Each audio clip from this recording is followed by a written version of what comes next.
Welcome to another edition of the Drayage Update in partnership with Next. I'm Emily Szink, joined by maritime expert Henry Byers. Henry, we have talked about the trade wars and how that's affecting shipping. We've talked about port expansions. Today we're talking about chassis. They are a major part of drayage and so important. Why are they so important to the process? It's what enabled containers, to move from the ports, the terminals, to the doors, whether that be a receiver, a warehouse. It provides the over-the-road transportation. So essentially, without a chassis, the containers can't be delivered. They're so important. They need to get delivered, but sometimes there's a shortage. Talk about that. Yeah, an issue recently has been the amount of time that shippers, BCOs, are keeping the containers and chassis at their docks. So when a container delivers to a DC, it's on the chassis. It's got to be dock high, just as if it were a 53-foot drive-in, backed up all the way to the doors. And a lot of times the contracts that they negotiate with the ocean carriers can include what they know as what's known as 14 free days at destinations. So they have those containers sometimes 14 days before they're fully unloaded and travel back to the port. So that entire time, that chassis is also being kept out that long. So if you have enough shippers, enough BCOs keeping enough of these containers and chassis outside the port, outside the terminal, they can't be used for another load. And some ports are getting pretty creative. I know you said the Port of Charleston, is now doing chassis off-site. Yeah, so I think everyone's looking at how can we do this more efficiently. About 10 years ago, the chassis, which were largely owned by ocean carriers, they basically said, okay, we're going to divest, we're going to allow independent chassis providers to now, own a majority of the chassis and manage this. It's almost a separate process.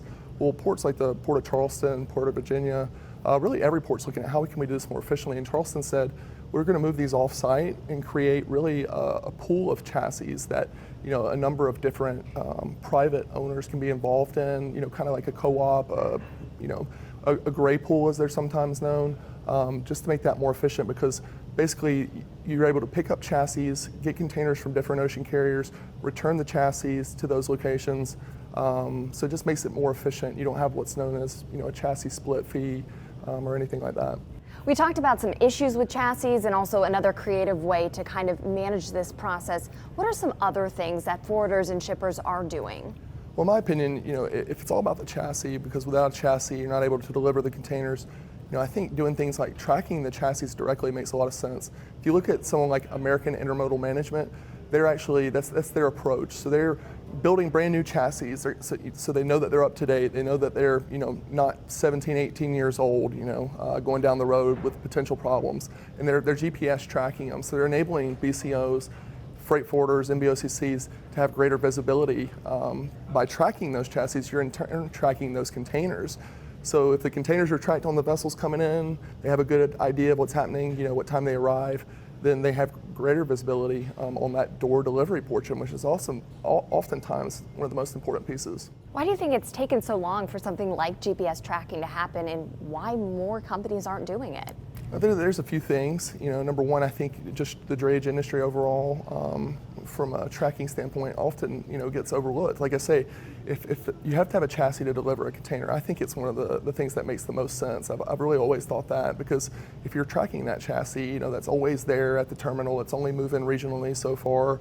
You just have so much better visibility in it. And like I say, if you know that it's at a receiver's door, then it's got a container on there and what time it returns. So in terms of bringing greater visibility to that process, and the fees that are incurred sometimes, bringing greater visibility and accountability between those parties involved, I think is super important.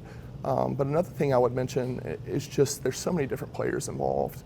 Now that the ocean carriers are largely out of the chassis game, you have a lot of these independent providers who, they're competitive. So, in that competition, it's hard for them to really share resources, share data, and it's just taken a while. But I think, with people like American Intermodal Management, they're kind of leading the way.